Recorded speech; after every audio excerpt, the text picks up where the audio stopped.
New generation பொலிட்டீஷியன்னு சொல்லிட்டு திரு விஜய் அவர்களே சொல்லலாம். தொடங்குறதுக்கு முன்னாடியே வியூக வகுப்பாளரை நியமிச்சுட்டு தான் கட்சி வேலையை ஆரம்பிக்கிறார் அவர். கவனிச்சிங்களா? கட்சியின் பெயர் வைப்பதிலிருந்து வியூக வகுப்பாளர் தான் முடிவு செய்தார். இந்த கட்சியோட பேர் வைக்கும்போது இக்கு வரணுமா வேணாமான்னு ஒரு பஞ்சாயத்து ஓடிச்சு, ஞாபகம் இருக்குங்களா? வெற்றி கழகம்னு நினைக்கிறேன், இக்கு விட்டு போச்சுன்ட்டு. அது முதல் வியூக வகுப்பாளர் திரு ஜான் ஆரோக்கியசாமி தான் அந்த சமயத்தில் இந்த பணியை வெற்றி கழகம் இந்த அப்போ அதற்கு முன்பிலிருந்தே அவர் இருக்கிறார். இப்போவும் ஆதவ் அர்ஜுன் சேரும்போது அதில் நீங்கள் கவனிச்சிங்கன்னா தேர்தல் வியூக வகுப்பாளர் ஜான் ஆரோக்கியசாமி தானே சொல்லியிருந்தார். வியூக வகுப்பாளர் திரு ஜான் ஆரோக்கியசாமியோடு இணைந்து திரு ஆதவ் அர்ஜுன் அவர்கள் பணியாற்றுவார்னு சொல்கிறாங்க. ஸோ விஜய் ஃபஸ்ட்டு ஹையர் பண்ணதே புஷியானந்தர் ரசிகர் மன்ற தலைவராக இருந்தவர், அவரை எடுத்துக்கிட்டார். விஜய் ஃபஸ்ட்டு கட்சியில் சேர்த்தது வியூக வகுப்பாளரை. இப்போ விஜய்க்கு கிடைக்கிற ட்ராக்ஷனை நம்ம பார்க்க முடியும். இன்னும் எளிமையாக சொல்லணுன்னா, திரு விஜய் அவர்கள் விக்கிரவாண்டி மாநாட்டில் பேசிய அந்த முதல் ஸ்பீச்ன்றது it almost covered all crucial aspects in Tamil Nadu, இல்லைங்களா? யாரை அடிக்கணும்? தமிழ்நாட்டில் பிஜேபி நாள் சாத்துனா தான் நமக்கு ட்ராக்ஷன் கிடைக்கும். வேறு யார்? திமுக குடும்பத்தை போட்டு 2 சாத்துங்க. அப்படியா? 2 பேரையும் பாசிஸ்ட்னு சொல்லுங்கள். ஓகே, இதெல்லாம் டிஸ்கஸ் பண்ணியிருப்பாங்க. இதற்கு உதவியது அப்புறம் இந்த கொடி டிசைன் பண்ணுறதுலேருந்து இது எல்லாம் அதிமுகவுக்கு நீங்கள் கொடி டிசைன் பண்ணுறது அந்த வேலைகள்லாம் இல்லையானு மற்ற விவகாரங்கள் இருக்க வேண்டும் இல்லையா? இன்றைக்கி இவ்வளோ அரசியல் கட்சிகள் தமிழகத்தில் இருந்தாலும் தன்னோட முதல் ஃபீல்டு விசிட்டுக்கு பரந்தூரை தேர்ந்தெடுங்கன்ட்டு ஐடென்டிஃபை பண்ணதற்கு இந்த வியூக வகுப்பாளர் உதவி இருப்பார்கள் இல்லையா? வியூக வகுப்பாளர்னால் ஒரு பரவலாக இருக்கக்கூடிய கருத்து, டேட்டா க்ரன்ச் பண்ணுறவங்க. இந்த கட்சி இத்தனை பர்சன்டேஜ், இந்த கட்சி இத்தனை பர்சன்டேஜ், போன தேர்தல் இருக்கிறதுலாம் வெறும் டேட்டா அனாலிசிஸ் மட்டும் நினச்சிக்கிட்டு இருக்காங்க. ஆனால் வியூக வகுப்பாளர் என்பவர் இது எல்லாவற்றையும் செய்ய வேண்டியவர். 26 தேர்தலுக்காகவா ஜான் ஆரோக்கியசாமியை வேலைக்கு தர விஜய்? கட்சி நடத்துறதுக்கே ஜான் ஆரோக்கியசாமி தேவைப்படுகிறார். அப்போது தினந்தோறும் கட்சியை நடத்துவதற்கு இந்த காலகட்டத்தில் வியூக வகுப்பாளர்கள் தேவைப்படுகிறார்கள். இப்போது அண்ணா திராவிட முன்னேற்ற கழகம் ஏன் இன்னும் வியூக வகுப்பாளர்களை தேர்ந்தெடுக்கவில்லை என்றது எனக்கும் புரியாத புதிராகத்தான் இருக்கிறது. நான் கடந்த நிகழ்ச்சியில் கோடிட்டு காட்டி விட்டு சென்று விட்டேன். 16 தேர்தலுக்கு திரு சுனில் கனுகுலு திராவிட முன்னேற்ற கழகத்திற்கு வேலை செய்தார், இல்லைங்களா? அதற்கு பிறகு திரு பிரசாந்த் கிஷோரை 21 தேர்தலுக்கு 19 வரைக்கும் சுனில் இருந்தார். 21 தேர்தலுக்கு திரு பிரசாந்த் கிஷோரோட ஐபேக் நிறுவனத்தோடு திராவிட முன்னேற்ற கழகம் ஒப்பந்தம் போட்டது. 21 தேர்தல் முடிந்த பிறகு தான் எதுக்கு நம்ம பிரசாந்த் கிஷோருக்கு இவ்வளோ பணத்தை கொடுக்கணும், நம்மளே டெவலப் பண்ணணும். அப்போது அந்த செட்டப்பை பெண் பாப்புலஸ் எம்பவர்மெண்ட் நெட்வொர்க்கு செட்டப்பை உருவாக்கியதில் ஆதவ் அர்ஜுனுக்கு ஒரு பெரும் பங்கு உண்டு. அது ஒரு செட்டப் எஸ்டாப்ளிஷ்டு. இது போக டிஎம்கேவோட ஐடிவி, இது போக சின்னமலை ஐடிவி. இந்த சின்னமலை ஐடிவிங்கிறது அது ஆபாச குடவுன். அது இந்த திமுக விமர்சனம் செய்யுங்களா அசிங்கமாக பேசுகிறதுக்காகவே வைத்திருக்கிறது தான் அந்த சின்னமலை ஐடிவி.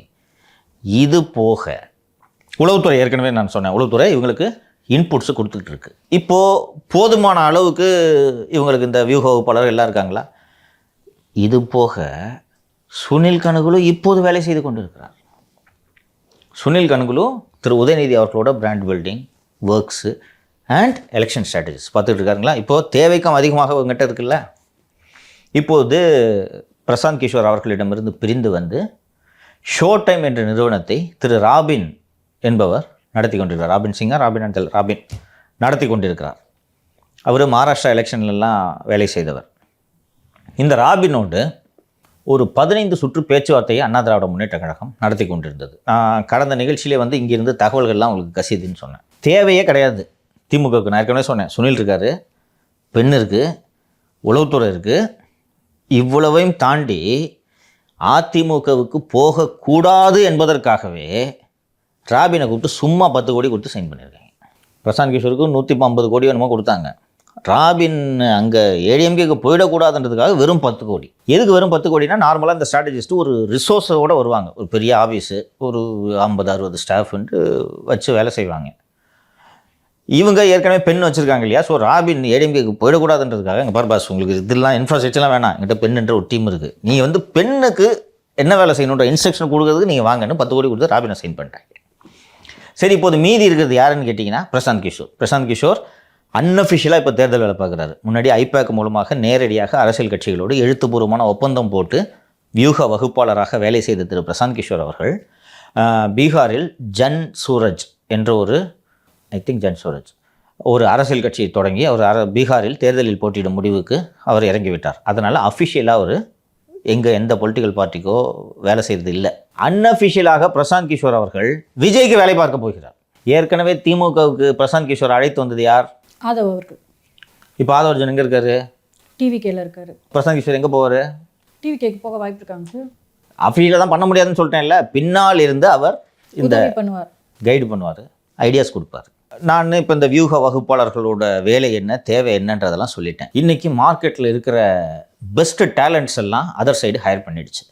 இன்னும் ஏன் அண்ணா திராவிட முன்னேற்ற கழகம் தாமதிக்கிறது என்பது எனக்கு உள்ளபடியே புரியவில்லை. இது சம்பந்தமாக விசாரிக்கும் போதும் தெளிவான தகவல்கள் இல்லை.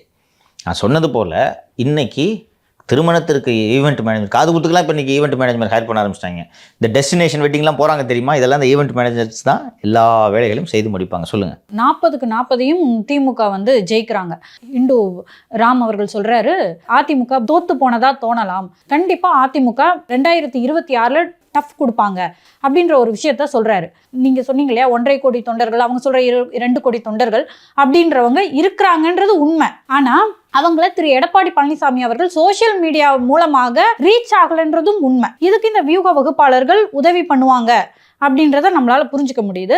நியூ பென்ஷன் ஸ்கீமா இருக்கட்டும், ஓல்டு பென்ஷன் ஸ்கீம், அப்புறம் இப்ப கொடுத்துட்டு இருக்க பென்ஷன் ஸ்கீம், இப்படி எல்லாத்தையுமே ஆராய்கிறதுக்கு ஒரு குழு போட்டிருக்காங்க. இந்த டைம்ல அவங்க சொல்லிட்டாங்க, அரசு ஊழியர்கள் சொல்லிட்டாங்க, இது ஏமாற்று அப்படின்ற ஒரு விஷயத்த சொல்லிட்டாங்க. ஸோ இப்போ இவங்களுக்கான ரெப்ரசன்டேட்டிவாவெல்லாம் யார் இருக்க முடியும்? என்னோட ரெப்ரசன்டேட்டிவ் யாரு, நான் யாருக்கு ஓட்டு போடணும் இப்படின்றதெல்லாம் இப்போ ஒரு குழப்பம் வரும் இல்லையா? ஸோ இந்த இடத்துல நான் தான் அப்படின்னு யார் சொல்றா? அந்த சொல்றவங்க யாரு அப்படின்றத முடிவு பண்றதுக்கு இந்த வியூக வகுப்பாளர்கள் ஓரளவுக்கு உதவி பண்றாங்க, பெருவாரியான அளவுல உதவி பண்றாங்க. ஸோ இதை இன்னும் அதிமுக செய்யலைன்னு சொல்றீங்க? செய்யணும். எனக்கு ஒரு லெவல் பிளேயிங் ஃபீல்டில் ஈக்குவல் ஃபைட்டாக இருக்கணும். அதுதான் ஒரு நல்ல ஜனநாயகம், அதுதான் ஒரு நல்ல ஒரு ஜனநாயக திருவிழாவாக அமைய முடியும். ஒரு போரில் ஃபுல்லாக எக்யூப் ஆகாமல் நீங்கள் சண்டை போடுறதுன்றது நிச்சயமாக தோல்வியை உறுதி செய்யும். இப்போ நீங்கள் சொன்னீங்க, இந்த ஒரு திரு பழனிசாமி பேசினார்னா இவ்வளோ வியூஸ் வந்துச்சுன்னா அது பார்க்குறதுக்கு இம்ப்ரெசிவாக இருக்கும்னு. வியூக வகுப்பாளர் இருந்தால் என்ன பண்ணுவாங்கிறது நான் சொல்கிறேன். இன்றைக்கி ஒரு 2 நாள் கழித்து ஏதோ ஒரு நிகழ்ச்சி, ஒரு 3 நாள் கழித்து கோவையில் விவசாயம் தொடர்பான ஒரு நிகழ்ச்சியில் திரு பழனிசாமி கலந்து கொள்கிறார். யார் லைவ் போடுவாங்க? நியூஸ் டேல லைவ் போடுவாங்க. கரெக்டுங்களா? வியூக வகுப்பாளர் இருந்தாங்கன்னா என்ன பண்ணுவாங்கன்னு நான் சொல்கிறேன். ஒரு 15 யூடியூப் சேனலை ஹையர் பண்ணுவாங்க, ஸ்லாட் வாங்குவாங்கன்னு வச்சுக்கோங்க. ஓகேவா? ஒரு 15 யூடியூப் சேனலுக்கு ஸ்லாட் வாங்கி லைவ் லிங்க்கு கொடுக்குறோம், போடுங்க. ஒவ்வொருத்தரும் இந்த லைவ் லிங்க் போட்டிங்கன்னா ஒரு சேனலுக்கு 10 லட்சம் சப்ஸ்கிரைபர் இருக்காங்கன்னு வச்சுக்கோங்க. 10 லட்சம் பேருக்கு நோட்டிஃபிகேஷன் போகுமா? அதில் ஒரு 20,000 பேர் பார்க்கட்டும், 2 நிமிஷம் பார்க்கட்டும். இது மாதிரி ஒரு 20 யூடியூப் சேனலை ஹையர் பண்ணி வச்சு இவ்வளோ பேரும் நீங்கள் லைவ் போடுங்கன்னா, இது என்ன ஹையர் பண்ணி வச்சுன்னா பேக்கேஜ் தான், வேறு என்ன கொடுத்தாங்கன்னா யூடியூப் சேனல்ஸுக்கு வருமானம் இல்லாமல் திண்டாடிட்டு இருக்காங்க இல்லையா? கொடுத்தா லைவ் போட்டு விடுவாங்க, லைவ் லிங்க் கொடுத்தா போட்டு விடுவாங்க. இதை ஆர்கனைஸ் பண்ணி செய்கிறத வியூக வகுப்பாளரால் செய்ய முடியுமா? முடியாதா? அவங்க வேலையே இதுதான் சார். எக்ஸாக்ட்லி. அப்போது திரு பழனிசாமி பேசுவது ஒரே நேரத்தில் லைவில் 4 லட்சம் பேர் பார்த்தாங்கன்றது இம்ப்ரெசிவாக இருக்குமா இருக்காதா? இன்றைக்கி நியூஸ் டேவை தவிர யாரும் போடுறதில்ல, லைவே போடுறதில்ல. இன்னொன்று, எந்த சேனலும் போய் சார் ஒரு பழனிசாமி பேசுகிறாரு, அவர் தமிழகத்தின் மிகச்சிறந்த பேச்சாளர்களில் நம்பர் 1, அவரோட போட்டால் எங்களுக்கு வியூஸ் வரும், லைவ் கொடுங்கன்ட்டு எந்த சேனலுக்கு போய் கேட்குமா? நீங்கள் தான் பிராண்ட் பில்டிங் பண்ணணும். ஓகேவா? அப்போ இந்த பிராண்ட் பில்டிங் பண்ணுறதுக்கான இந்த வேலை, யூடியூப் சேனல் ஹையர் பண்ணுற வேலை, இதை வியூக வகுப்பாளர் தான் செய்ய முடியும், கட்சிக்காரன் செய்ய முடியாது. இப்போ கட்சிக்காரங்க போயிட்டு சார் நான் சேலத்தில் மாவட்ட செயலர் பேசுகிறேன், லைவ் போடுங்க, இது அவர் செய்ய முடியுமா? அவர் வேலையும் கிடையாது. அவர் வேலை பூத் ஏஜெண்டை பார்க்குறது, கட்சியோட கட்டமைப்பு அண்ட் அந்த அரசியல் ஃபீல்டில் கள வேலைகளை பார்ப்பது. இதை இவங்க பார்க்கணும். இதை நீங்கள் செய்யவே இல்லைன்னா நீங்கள் என்ன பண்ண போகிறீங்க? நல்லா பேசுகிறார் எடப்பாடி, நியூஸ் சேனல் மட்டும் போட்டால் போதுமா? இன்னொன்று, எக்ஸ்டம்போராக பேசுகிறாரு, சீட்டில் எழுதி வச்சுக்கிட்டு இந்த மாதிரிலாம் பேசுறது இல்லை, பவர்ஃபுல்லாக பேசுகிறார். நீங்கள் 24 அவரோட தேர்தல் பிரச்சாரத்தை பார்ப்பீங்க, உண்மையிலே ரொம்ப நல்ல ஆடியோ வீடியோலாம் போட்டு நல்லா பேசினார் இல்லையா? இப்போவும் பத்திரிகையாளர்களை எந்த விதமான குறிப்புகளும் இல்லாமல் சந்தித்து 1 மணி நேரமாக இருந்தாலும் பேசக்கூடிய ஒரு சில தலைவர்களில் திரு பழனிசாமியும் ஒருவர். அப்போ ஸ்டேஜில் அவர் நல்லா பேசினார்னா இத்தனை பேருக்கு போய் ரீச் ஆகணுமா இல்லையாங்க? என்ன பண்ணிட்டு இருக்கீங்க? நீங்கள் தாமதிக்க மார்க்கெட்டில் அவைலபிள் பெஸ்ட் டேலண்ட்ஸ் போயிடும். இன்றைக்கி பிகே உங்களுக்கு கிடையாது, ராபின்னு கிடையாது, ரிஷின்றவர் தான் இன்றைக்கி ஐபாக் பார்த்துட்டு இருக்கார், அவரும் கிடையாது. இப்போ யாரை வச்சு பண்ண போகிறீங்க? இன்னும் போக போக இப்போது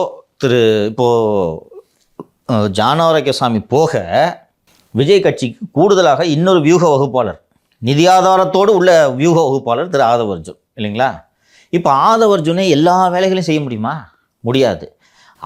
அவருக்கு கீழ் பணியாற்ற சில ஜூனியர் வியூக வகுப்பாளர்களை அவர் ஹையர் பண்ணுவார். கரெக்டுங்களா? நீங்கள் மார்க்கெட்டில் இருக்கிற பெஸ்ட் டேலண்ட்ஸை பூரா ஆதவர்ஜுனும் டிஎம்கே ஹையர் பண்ணி போட்டுட்டாங்கன்னா நீங்கள் எங்கே போவீங்க? இப்போ ஒன்றும் இல்லைம்மா, எளிதாக சொல்கிறேம்மா. இப்போ நம்ம ஆஃபீஸில் ஜெயபிரகாஷ் வேலையை விட்டு போய்ட்ற அப்படின்னு வச்சுக்கோங்க. ஓகே, ஒரு நல்ல கேமராமேனு வேலையை விட்டு போயிட்டாரு. நீங்கள் இன்றைக்கி எனக்கு நல்ல கேமராமேன் வேணும்னு கேட்டிங்கனாலும் நல்ல வேலை தெரிந்த ஒரு கேமராமேனு அமையிறது கஷ்டம். அதே போல் விஷுவல் எடிட்டர்ஸ் இன்றைக்கி நம்ம இருக்கார், நல்லா எடிட் பண்ணுவார்ன்றதை நம்ம பார்வையாளர்களே கீழே எழுதுகிறாங்க, எடிட்டிங் நல்லா இருக்குன்னு. அவர் போயிட்டு அவருக்கு நிகரான விஷுவல் எடிட்டர்ஸை நீங்கள் தேடினீங்கன்னா இருக்காது. என்னென்னா, அவர் ஏற்கனவே ஒருத்தர் விஜய் டீமில் இருப்பார், ஒருத்தர் திமுக டீமில் இருப்பார், ஒருத்தர் இன்னொரு கட்சி டீமில் இருப்பார். இது போக நாள் ஆக ஆக எனக்கு நல்லா சீட்டு கிடைக்கும்னு உறுதியாக தெரிந்த கேண்டிடேட்ஸு இண்டிபெண்ட்டாக டேலண்ட்ஸ் ஹையர் பண்ண ஆரம்பிச்சிருவாங்க. அப்போ நீங்கள் நான் எவ்வளவு பணம் வேணாலும் தர்றேன், எனக்கு வேணும், நல்ல டேலண்ட் வேணும்னு சொல்லும்போது மார்க்கெட்டில் டேலண்ட்ஸ் அவைலபிளாக இருக்குது. இதில் ஒரு ரிஸ்க்கு ஜெயபிரகாஷ்க்கும் தெரியும். இந்த எலெக்ஷன் நெருக்கத்தில் பார்த்தீங்கன்னா நல்ல கேமராமேனு நல்ல விஷுவல் எடிட்டரும் இருக்கவே மாட்டாங்க வேலை இல்லாமல். எலெக்ஷன் முடிஞ்சவொடனே குப்பை மாதிரி தூக்கி போட்டுருவாங்க. ஏன்னா எலெக்ஷன் முடிஞ்ச பிறகு அவங்களுக்கு வேலை இல்லை, பட்டுன்னு தூக்கி போட்டுருவாங்க. அன்றைக்கி வதன்னு கிடப்பாங்க எல்லாம். இதை சீக்கிரம் பண்ணணுன்றேன். நீங்கள் எப்படி இருந்தாலும் அதிமுக தேர்தலில் போட்டிட்டு போகுது தானே, அதில் ஒன்றும் சந்தேகம் இல்லையே. இல்லை இந்த மொத்தமாக பொது தேர்தலில் புறக்கணிக்க போகிறாங்களா 26 தேர்தலில்? அதுக்கு வாய்ப்பு இல்லை, ஆப்ஷனே கிடையாது. இப்போ போட்டி போனால் சீக்கிரம் சட்டு போட்டு வேலை பாருங்க பாஸ். நீங்கள் தானே பார்க்கணும். உங்களுக்காக வேறு யாராவது உங்களுக்காக பணியாற்றுவார்களா? நீங்கள் ஆட்சியை பிடிக்க வேண்டிய கட்டாயத்தில் இருக்கிறீர்கள். அதான் சார், இப்போ வந்து பார்த்தீங்கன்னா நிறைய அரசு ஊழியர்கள் போராட்டமாக இருக்கட்டும், இப்போ இந்த அரசு ஊழியர்கள் போராட்டம் இருக்குல்ல, நீங்கள் சொன்னாங்கன்ட்டு சொல்கிறீங்கல்ல, இதை ஊதி பெருசு பண்ணுறது ஸ்ட்ராட்டஜிஸ்ட் வேலை, புரியுதா சார்? இப்படி எடுத்துக்கலாம் சார். திரும்ப இதை ஊதி பெருசு பண்ணுறது அப்படின்லாம் இல்லாமல் அவர் பேசுவதன் மூலமாக இந்த அரசு ஊழியர்களுக்கு நல்லது கிடைக்க போகுது. இவங்க சொல்லிட்டாங்க, உங்களை வந்து நாங்கள் எதிர்கட்சி ஆக்குறோம் அப்படின்னு சொல்லிட்டு. நாளைக்கு ஆளும் கட்சியாக வருவதற்கு அதிக வாய்ப்புள்ள கட்சி இதை பற்றி என்ன நினைக்குது அப்படின்ற ஒரு எதிர்பார்ப்பு அவங்களுக்கு இருக்கும்ல. இப்போ ஒரு ஹீரோ அப்படியே கிளம்பி வராரு அப்படின்னா, ஐயா எடப்பாடி பழனிசாமி ஐயா எங்களை காப்பாற்றுங்க அப்படின்ற மூடில் மக்கள் இருக்காங்கன்னு வைங்களேன். நீங்கள் வரவே இல்லை, உங்களோட எமர்ஜா யாருமே பார்க்கல அப்படின்றது இங்கே ஒரு பெரிய பின்னடைவாக இருக்குதாங்க சார். என்னம்மா சந்தேகம் இல்லை, நீங்கள் சொல்கிற நரேட்டிவே சொல்ல. நான் இந்த விஷயத்தில் நான் உங்களோட மாறுபடுறேன். நீங்கள் மீண்டும் அரசு ஊழியர்களோட பிரச்சனையை உதாரணத்துக்கு சொல்லிட்டு இருக்கீங்க. நாளை ஆட்சிக்கு வர வாய்ப்பு இருக்கக்கூடிய ஒரு தலைவராக எடப்பாடி பழனிசாமி அரசு ஊழியர்கள் விவகாரத்துல எல்லாம் கமிட்மெண்ட் கொடுக்க முடியாது. நான் சொல்லிடுறேன். என்னென்னா, அவர் இந்த விஷயத்தில் பழனிசாமி தெளிவானவர், அறிவானவர். நம்மளால செய்ய முடியாதது எக்ஸாக்ட்லி. சிஎம்மா இருந்தவர், அவர்கிட்ட பழைய அதிகாரிகள்லாம் பேசிகிட்டு இருப்பாங்க. பழைய ஓய்வூதிய திட்டத்தை நான் தர்றேன்னு அவர் வாயிலிருந்து ஜென்மத்துக்கும் வார்த்தை வராது. நான் சொல்கிறேன், ஏன்னா அதில் இருக்க சிக்கல் தெரியும். எனது அருமை நண்பர் திரு தியாகராஜன் அவர்கள் பேரவையில் சொன்னது தான் யதார்த்தம். புதிய ஓய்வூதிய திட்டத்தில் ஒரு அரசு ஊழியருக்கு 50,000 செலவாகுதுன்னா, பழைய ஓய்வூதிய திட்டத்தில் 2 லட்சம் ஒரு அரசு ஊழியருக்கு செலவாகுது. அண்டு தொடர்ந்து திரு பழனிசாமி 5 லட்சம் கோடி கடன் ஏற்றி வச்சுருக்கீங்க அப்படின்னு திரும்ப நிதி ஆதாரங்களை பற்றி ஒரு கோர் இஷ்யூஸை ஒரு பேசுகிறாருன்றதை நீங்கள் பார்த்துருப்பீங்க. அப்படி இருக்கும்போது இவ்வளோ விஷயங்களை தெரிஞ்சுக்கிட்டு நான் உங்களுக்கு பழைய ஓய்வூதிய திட்டம் தரேன்ற வாக்குறுதியை அவர் கொடுக்க மாட்டார். எது சாத்தியமோ அதை மட்டும்தான் அவர் செய்வார். இவங்க தாம்மா டைலாக் விடுவாங்க, சொன்னதையும் செய்வோம் சொல்லாததையும் செய்வோம் அப்படின்ட்டுலாம். எடப்பாடி சாத்தியமில்லாத விஷயத்துக்கு வாய் விட மாட்டார். ஆனால் இந்த அரசு ஊழியர்களின் அதிருப்தியை பெரிதுபடுத்தும் வேலையை ஸ்ட்ராட்டஜி செய்வேன். எப்படி செய்யணும்? அந்த அறிக்கையில் ஒன்று இருந்துச்சு இல்லை, அதை போட்டு ஊதி பெருசு பண்ணணும். கடைசியாக இன்று 10 இதில் தலைமைச் செயலக ஊழியர் சங்கத்தோட தலைவர் யாரோ ஒருத்தர் வந்து இந்த நியூ பென்ஷன்ஸ், இந்த நேற்று ஒரு கமிட்டி பற்றி பேசணும்ல, புதுசாக ஒரு கமிட்டி போட்டிருக்காங்க 6,000க்கு, அதுக்கு 9 மாதம் இருக்குன்ட்டுலாம். இது ஏமாற்று வேலை. 9 மாதம் கழிச்சு அந்த கமிட்டி அறிக்கை கொடுத்தாலும் தேர்தல் வந்துடும், நீங்கள் ஏமாத்துறீங்கன்னு சொன்னால இதை ஊதி பெருசு பண்ணிட்டுன்றேன். அரசு ஊழியர்கள் கடும் அதிருப்தியில் இருக்கிறார்கள். அடுத்து போக்குவரத்து தொழிலாளர்கள் போராட்டம் வச்சுருக்காங்கன்னு நினைக்கிறேன். அண்ணா தொழிற்சங்கமே தோறும் போராட்டம் வச்சுருக்கு. அதை ஊதி பெருசு பண்ணுறது வேலை. ஓகேங்களா? எடப்பாடி பழனிசாமி உள்ளே வந்து என்ன சொல்லணும்னா, சொன்னதை செய்யல, பொய் சொல்லிட்டீங்கன்றதோடு நிறுத்திக்கணும். பாஸ் நான் கொடுக்குறேன் அப்படின்றத வாக்குறுதியை அவர் முன்னாள் முதல்வர் என்ற அடிப்படையில் கொடுக்க முடியாது. இந்த வாக்குறுதியை அண்ணன் திரு சீமான் அவர்கள் கொடுக்கலாம். நான் 2 ஓய்வூதிய திட்டம் தருகிறேன், பழைய ஓய்வூதிய திட்டம், புதிய ஓய்வூதிய திட்டம், அத்தனை பேருக்கும் 2 ஓய்வூதியம் அப்படின்னு அவர் சொன்னால் பிரச்சனையே கிடையாது. அப்ப சட்டம் ஒழுங்கு எடுத்துப்போம். போலீஸ் ஸ்டேஷன்ல வந்து பாம்பு போடுறாங்க, ஏடிஜிபி தன்னுடைய உயிருக்கே ஆபத்துன்னு சொல்றாங்க. ரொம்ப முக்கியமான விஷயமா இன்னும் ஊதுனது அது பத்துல, எடப்பாடி அறிக்கையோட பத்துல இதை இந்த இப்போ சொன்னோம்ல, இப்போ நம்ம பேசணும்ல, ஊதிக்கிட்டே இருக்கணும். ஸோ பெண்களுக்கு வந்து பாதுகாப்பு இல்லைன்ற ஒரு நிலை இருக்கு அப்படின்னு நம்மளால புரிஞ்சுக்க முடியும். ஸோ மக்களுக்கு ஒரு ஏக்கம் இருக்குல்ல, ஆன்டி இன்கம்பன்சி யாரோட எங்களுக்கு இப்போ தேவைப்படுது அப்படின்னா எதிர்க்கட்சியா இருக்கிற திரு எடப்பாடி பழனிசாமி அவர்களோட ஒரு விஷயம் தானே. இன்னும் ஒரு உதாரணத்தை சொல்கிறேன் மாலதி. நான் இங்கே டிசம்பர் மாதமே இந்த திராவிட முன்னேற்ற கழக அரசின் செயல்பாடுகள் பற்றி வருட தொகுப்பு ஒன்று போடணும் அப்படின்னு சொல்லிட்டு நான் திட்டமிட்டிருந்தேன். பட்டு புத்தாண்டு சமயத்தில் நான் சிறையில் இருந்த காரணத்தால் அதை முடிக்க முடியல. நான் வெளியே வந்த பிறகு 2 பகுதிகளாக நம்ம ஒரு தொகுப்பு போட்டோம் தெரியுமா. இது மாதிரி வேலையை ஸ்ட்ராட்டஜி டீம் செய்யும். நான் ஏன் வந்து ரவுண்ட் தி கிளாக் ஸ்ட்ராட்டஜிஸ்டோட தேவை இருக்குதுன்னு நான் சொன்னேன்னா, இதை பூரா எடுத்து ஆர்கைவ் பண்ணிக்கிட்டே இருப்பாங்க. ஒவ்வொரு விஷயத்தையும் எடுத்து இயர்-2 மொத்தமாக விடணும். திமுக ஒரு பீரியடில் ரிலீஸ் பண்ணாங்க, ஞாபகம் இருக்கா? ஜெயலலிதா சிஎம் இருக்கும்போது மறக்க முடியுமான்ட்டு ஒன்று ரிலீஸ் பண்ணுவாங்க, ஞாபகம் இருக்கா? போஸ்ட்லாம் அடிச்சு விட்டுவாங்க, வீடியோ ரிலீஸ் பண்ணுவாங்க. அது மாதிரி பண்ணணும். இது அதிமுக தரப்பிலிருந்து வந்ததாக நான் பார்க்கவில்லை. நீங்கள் ஆட்சியை பிடிக்கணும்னா செலவு பண்ணணும், மெனக்கிடணுமா? உட்காந்துக்கிட்டே இருந்துட்டு இன்னொரு விஷயத்தை சொல்லிடுறேன். இப்போது 2-3 சர்வேக்கள் திமுகவாலும் எடுக்கப்பட்டுள்ளன, வேறு சில கட்சிகளாலும் தமிழகம் முழுக்க சில தொகுதிகளில் அண்டு பரவலாக மண்டல வாரியாக சர்வேக்கள் எடுக்கப்பட்டிருக்கின்றன. திமுக மீது மக்களுக்கு அதிருப்தி இருக்கிறது, அது கோபமாக மாறவில்லை. இந்த சர்வேயில் இன்னும் 1 வருஷம் இருக்குது, பட் ஸ்டில் இன்னைக்கு அதிருப்தி இருக்குது. ஆமாங்க அப்படின்னு இருக்குது. இவங்க திருப்பி வரக்கூடாதுங்கன்றது மாறவில்லை. இதை மாற்றுறது தான் ஸ்ட்ராட்டஜிஸ்டோட வேலை. ஓகேங்களா? அதை கோபமாக மாற்ற வேண்டும். இன்னும் கிராமப்புறங்களில் ரேஷன் பொருட்களை வாங்கக்கூடிய எளிய குடும்பங்களைச் சேர்ந்த பெண்கள் மகளிர் உரிமை தொகைக்காக திமுகவுக்கு இன்னும் ஆதரவோடு தான் இருக்கிறார்கள். இதை மாற்றுறதுக்கு நீங்கள் என்ன பண்ண போகிறீங்க? ஸோ இதெல்லாம் தான் ஸ்ட்ராட்டஜிஸ்டோட வேலை. ஓகேங்களா? அந்த ஒவ்வொரு விஷயத்தையும் பெருசு பண்ணணுன்றேன் நான். அதான் எதிர்க்கட்சி வேலை. அதை பெருசு பண்ண அப்படியே இது கோபமாக, திமுகவின் மீது கோபமாக அது மாறும்போது தான் வாக்குகளாக மாறும். அந்த கோபமாக நீங்கள் உருவாக்கிட்டீங்கன்னா அறுவடை பண்ணுற வேலையை ஒரு கட்சி செஞ்சலாம். அதற்கான களத்தை அமைக்க வேண்டியது ஒரு எதிர்க்கட்சியின் வேலை. அந்த விஷயத்தில் அண்ணா திராவிட முன்னேற்ற கழகம் பின்தங்கி இருக்கிறது என்பதுதான் யதார்த்தம். பொங்கலுக்கு வந்து 1000 ரூபாய் கொடுக்கல அப்படின்றது அதை பெருசா ஊதி இருக்கணுமா இல்லையாம்மா? சொல்லுங்கம்மா. முடிஞ்சிச்சுமா, அடுத்த மாசம் வந்துட்டோமா? மிகப்பெரிய கோபமா இருந்துச்சு. நிறைய பாட்டிகள் பாத்தீங்கன்னா முதலமைச்சர் அவர்களுடைய அந்த போஸ்டர் மேல மண்ணு வீசினதா இருக்கட்டும், அதுக்கப்புறம் பாத்தீங்கன்னா நிறைய பாட்டிகள் வந்து இன்னொன்னு சொல்றேன் மாலதி, காசு கொடுத்து ஒரு 10 பாட்டிகளை கூட்டின்னு போய் மண்ணை வீச வச்சு வீடியோ எடுத்து போட்டு தமிழ்நாட்டில் ஸ்டாலின் போஸ்ட் மேலே மண்ணு வீசாத பாட்டிகளே இல்லைன்ற இமேஜை உருவாக்கணுமா? இதாம்மா எதிர்க்கட்சி வேலை. என்ன பண்ணிட்டு இருக்கீங்க? சும்மா இருக்க பாட்டியில் அந்த பாரு பாட்டி 200 ரூபா தரேன், போய் நேராக அதை போய் இந்த மண்ணை எடுத்து வீசணும், அதில் புரியுதா அப்படின்னு சொல்லிட்டு, ஏப்பா ஆன் கேமரா ஆன்னு சொல்லிட்டு பண்ணுங்கம்மா. அதான் அரசியல். திமுக பண்ணல, என்ன பண்ணிட்டு இருக்கீங்க? ஒரு சாம்சங்கில் போராட்டம் நடக்குதுமா, அவங்க சங்கம் வைக்கணும் இது வைக்கணும்னு போராட்டம் நடத்தினா அந்த ஃபேக்ட்ரி யூனிஃபார்மை 4 ஜூனியர் ஆர்டிஸ்ட்டுக்கு போட்டு சாம்சங் போன்ற ஒரு சிறந்த கம்பெனியை பார்க்கவே இல்லைங்க. ஏசி பஸ்ஸிலலாம் எங்களை கூப்பிட்டு வராங்கன்ட்டு வீடியோ வந்துச்சு, ஞாபகம் இருக்கா?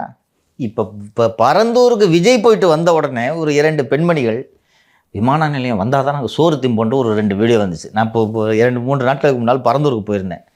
போகும்போது சொல்கிறாரு, திமுக பஞ்சாயத்து தலைவரோட சொந்தக்காரங்களாம் 2 பெண்களும், ஒரு மனைவியா, இன்னொரு அவங்களோட உறவினராம். வீடியோ வந்துச்சா இல்லையாம்மா? இன்றைக்கி இது நீங்கள் பண்ணுமா வேணாமா? நீங்கள் விமான நிலையத்துக்கு ஆதரவு தரீங்க, தரலன்றது வேறு. உண்மையிலே நீங்கள் அந்த கிராமத்துக்கு மைக்க தூக்கிட்டு போனீங்கன்னா ஜனங்க கத்தி கூப்பாடு போடும். பரந்தூர் விமான நிலையத்துக்கு கடும் எதிர்ப்புன்ட்டு பண்ணுங்க. உண்மையிலே எதிர்ப்பு இருக்குது, ஓகேங்களா? எதிர்ப்பே இல்லைனாலும் எதிர்ப்பு இருப்பது போன்ற தோற்றத்தை உருவாக்குவது தான் எதிர்க்கட்சி வேலை. அப்போது தான் நான் சொன்னது போல் ஆளுங்கட்சியின் மீது இருக்கும் அதிருப்தியை கோபமாக மாற்ற முடியும். நீங்கள் இதில் பின்தங்கி இருக்கிறீர்கள். இது இவ்வளோ தூரம் உட்கார்ந்து விரிவாக பேசுறது அதிமுக விழித்து கொள்ள வேண்டும் என்பதற்காக. இப்போ நீங்க பேசுறது எப்படி இருக்குன்னாங்க சார், திமுக நல்லா தான் ஆட்சி பண்ணிட்டு இருக்கு, எப்படியாவது சூழ்ச்சி பண்ணி அதிமுக வந்துடணும் அப்படின்றது போல எனக்கு ஒரு தோற்றம் கொடுக்குது. இதில் தவறு இல்லை மாலதி, நான் வெளிப்படையாகவே சொல்கிறேன். சூழ்ச்சி பண்ணுங்க, சதி பண்ணுங்க, எது வேணாலும் பண்ணுங்க, இந்த கவர்மெண்ட் போகணும். அது நல்லா தானே சார் ஆட்சி பண்ணிட்டு இருக்கு நீங்கள் சொல்கிறத பார்த்தா. மக்கள் அதிருப்தியில் இல்லாத போது அதிமுகவோட தேவை என்ன இருக்குது? இது மோசமான ஆட்சி என்பது விவரம் அறிந்தவர்களுக்கு நன்றாகவே தெரியும். இந்த ஆட்சியில் ஸ்டாலின் குடும்பத்தை தவிர யாரும் மகிழ்ச்சியில் இல்லை என்பதும் தெரியும். தப்பித்தவறி மீண்டும் திராவிட முன்னேற்றக் கழகமும் இந்த குடும்பமும் ஆட்சிக்கு வந்தால் 96 தேர்தலில் இறுதி பிரச்சார கூட்டத்தில் காலஞ்சென்ற முன்னாள் முதல்வர் திரு கருணாநிதி அவர்கள் கடைசி பிரச்சார கூட்டத்தில் சொன்னது, செல்வி ஜெயலலிதா அவர்கள் மீண்டும் ஆட்சிக்கு வந்தால் இந்திய வரைபடத்தில் தமிழகம் இருந்த இடம் ஓட்டையாக இருக்கும்னு அந்த கூட்டத்தில் சொன்னார். சென்னையில் நடந்த கடைசி பிரச்சார கூட்டம். இப்போதும் நான் சொல்கிறேன், 2026இல் திராவிட முன்னேற்றக் கழகம், குறிப்பாக மு.க. ஸ்டாலின் குடும்பம் ஆட்சிக்கு வந்தால் இந்திய வரைபடத்தில் தமிழகம் இருந்த இடம் ஓட்டையாகத்தான் இருக்கும். அவ்வளவு நடக்கிறது. பத்திரப்பதிவுத்துறையில், வணிக வரித்துறையில், வருவாய்த்துறையில் எவ்வளவு ஊழல்கள் நடக்கின்றன, எவ்வளவு கொள்ளையடிக்கப்பட்டு கொண்டு இருக்கிறதுன்ற விவரங்கள்லாம் இந்த பொதுமக்களுக்கு தெரியலை. 2021 நான் வந்து ஆட்சிக்கு வரணும்னு தானே சொல்லிட்டு இருந்தேன். அவ்வளவு அயோக்கியத்தனங்கள் நடந்து கொண்டு இருக்கின்றன. இதெல்லாம் பாமர மக்களுக்கு தெரியாது. அவர்களை நேரடியாக பாதிக்கவில்லை. பத்திரப்பதிவு துறையில் ஒரு சப் ரிஜிஸ்ட்ரார் டிரான்ஸ்ஃபருக்கும், போக்குவரத்து துறையில் ஒரு மோட்டார் வெஹிக்கிள் இன்ஸ்பெக்டர் டிரான்ஸ்ஃபருக்கும் இந்த அமைச்சர்கள் வாங்கும் லஞ்சத்தொகை என்னவென்பது பாமரனுக்கு தெரியாது. இன்னொன்று, பாமரனை பாதிக்கவும் செய்யாது. மோட்டார் வெஹிக்கிள் இன்ஸ்பெக்டர் 70 லட்ச ரூபா கொடுத்து பூந்தமல்லி ஆர்டிஓ ஆஃபீஸ்க்கு வர்றாருன்னா அவனை என்ன பாதிக்குது? ஆனால் இது கொள்ளைன்னு நான் பார்க்குறேன். 70 லட்ச ரூபா கொடுத்து பூந்தமல்லி ஆர்டிஓ ஆஃபீஸ்க்கு வர்றவன் நம்மக்கிட்ட தான் அவங்க வந்துவிட்டேன்.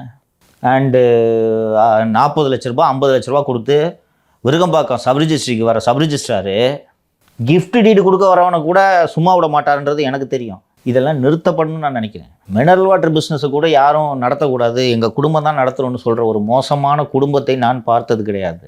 சிஎம்டிஏல ஒரு மெம்பர் செக்ரட்டரி இருக்கார், திரு அன்சுல் மிஸ்ரா. சிஎம்டினா என்னென்னு உங்களுக்கு தெரியும். சென்னை பெருநகர வளர்ச்சி குடும்பம். சென்னையில் நான் கட்டக்கூடிய பெரிய பெரிய கட்டடங்களுக்கு அப்ரூவல், கம்ப்ளீஷன் சர்டிஃபிகேட் எல்லாமே அதுதான் கொடுக்கணும். இதே போல் சென்னை நகரில், சென்னை மற்றும் சுற்றுப்புறங்களில் எந்த பெரிய அரசு கட்டுமானம், கிளம்பாக்கம் பஸ் ஸ்டாண்டு பேருந்து நிலையம் போல் எந்த பெரிய கட்டுமானங்கள் இருந்தாலும் அதை கட்டக்கூடியது, அதுக்கு டெண்டர் விடுவது சிஎம்டிஏ தான். ஏற்கனவே அந்த சிஎம்டிஏ கன்சல்டன்ட்னு சொல்லிட்டு காசு அடிச்சுக்கிட்டு இருக்காங்கிறத நான் சொல்லியிருந்தேன். அதன் மெம்பர் செக்ரட்டரி திரு அன்சுல் மிஸ்ரா அவர்களுக்கு முதுகில் அடிபட்டு மருத்துவமனையில் உள்நோயாளியாக கடந்த 25ஆம் தேதி 6ஆம் தேதி ஜனவரி மாதம் முதல் சிகிச்சையில் இருக்கிறார். Back bone injury, spine injury. நார்மலாக ஸ்பைன் இன்ஜுரி இந்த மாதிரி ஆச்சுன்னா ஒரு பெரிய ட்ரீட்மெண்ட், லீவில் தானே போவாங்க. ஹாஸ்பிட்டலுக்கு வந்துட்டு இன்னும் ஃபைல் பார்த்துட்டு இருக்காரு தெரியுமா? ஹாஸ்பிட்டல் போகிறதுக்கே ட்ரீட்மெண்ட் எடுக்கிறதுக்கு ஓய்வு எடுக்கிறதுக்கு எதுக்குன்னா இதுக்கு நடுவில் எந்த அளவுக்கு எஃபெக்டிவாக ஒர்க் பண்ணிட முடியும்? பண்ணுறதெல்லாம் விடுமா, அப்படி யார்ட்டையாவது அடிஷனல் சார்ஜ் போட்டு லீவில் போங்களேம்மா. நான் ஒரு உதாரணத்துக்கு சொல்கிறேன். இது பாமரனை பாதிக்காது. எனக்கு தெரியும் எத்தனை கோடின்றது எனக்கு தெரியும். அவர் லீவ் போடாமல் நீ ஹாஸ்பிட்டல் இருந்துக்கிட்டே வேலை பாருன்னு சொல்கிறது சேகர் பாபுன்றது எனக்கு தெரியும். சேகர் பாபு ஏன் அப்படி சொல்கிறான்றது எனக்கு தெரியும். இது பாமரனை பாதிக்காது. அதனால ஏதோ 1000 ரூபா கொடுக்குறாங்க, இப்போ கொடுங்க பண்ணிட்டவங்க இருப்பாங்க. ஆனால் இவ்வளவு நடக்கிறது எனக்கு தெரிந்ததால் இந்த ஆட்சி மாற்றம் வேண்டும் என்கிறேன். உலகத்தில் எங்கேயாவது சிஎம் குடும்பம் மினரல் வாட்டர் பிஸ்னஸ் பண்ணி கேள்விப்பட்டீங்களா? நீங்கள் மினரல் வாட்டர் பிஸ்னஸ் பண்ணலாம், தவறு இல்லை. அரசு நிறுவனங்கள் தண்ணி வாங்கினாலே அக்வாஃபினா வாங்கக்கூடாது, கின்லே வாங்கக்கூடாது, வேறு எந்த பிஸ்லரி வாங்கக்கூடாது, ஸ்ப்ரிங்கு தான் வாங்கணும்னு கட்டாயப்படுத்துறீங்களா இல்லையா? ஒட்டுமொத்த சினிமா துறையை ஒரு குடும்பம் கண்ட்ரோல் பண்ணதா இல்லையா? அதுக்காக தான் இந்த ஆட்சி போகணுன்றேன். அதுக்காக தான் எதிர்கட்சி பலமாகணும்னு சொல்கிறேன். நான் எனக்கு திமுக குடும்ப தகராறா, சொத்து தகராறா? 2008இல் நான் காவல்துறை கட்டுப்பாட்டில் கடுமையாக பாதிக்கப்பட்ட போதும் கூட திமுக மீது ரொம்ப கோபம் கொண்டு இந்த கட்சியை வரக்கூடாதுன்றலாம் நான் சொல்லவில்லை. 2016லேயே நான் திமுக ஆட்சிக்கு வர வேண்டும் என்று விரும்பினேன். 2021 வந்தாங்க. இன்றைக்கி இந்த ஆட்சி அவல ஆட்சியாக இருக்குது, மாற வேண்டும். ஆனால் இனி எப்போதும் திமுக ஆட்சிக்கு வரக்கூடாது என்பதிலும் நான் தெளிவாக இருக்கிறேன். போதும், இனிமேல் இந்த குடும்பத்துக்கிட்ட இருக்கக்கூடாது. இப்போ தான் இன்ப நீதி கூட்டு வந்து மேடையில் உட்கார வைக்கிறீங்க, போதும். இந்த அடிப்படையில் தான் சொல்லிக்கிறேன் நான். ஸோ காலம் கடந்து கொண்டு இருக்கிறது. இதை அண்ணா திராவிட முன்னேற்றக் கழகம் புரிந்து கொண்டு விரைவாக பணிகளை தொடங்க வேண்டும். இல்லை என்றால் அதற்காக காலம் முழுவதும் வருத்தப்படக்கூடிய சூழல் ஏற்பட்டுவிடும். ஸோ தேர்தல் நெருங்கிட்டு இருக்கு. வியூக வகுப்பாளர்களோட முக்கியத்துவம் என்ன அப்படின்னு நீங்கள் பேசும்போது புரிஞ்சுக்க முடிஞ்சது. அவங்களுக்கு நல்ல தெளிவு கிடைச்சிச்சா? வியூக வகுப்பாளர்னா வெறும் டேட்டா கிரன்ச்சஸ் மட்டும் கிடையாது. அவர்களுடைய தேவை தொடர்ந்து இன்றைய யுகத்தில் இது ரொம்ப அவசியமாகிவிட்டது. Not only for parties, individual candidates also அப்படின்றது உங்களுக்கு கன்வின்ஸ் ஆகிட்டீங்கல்ல.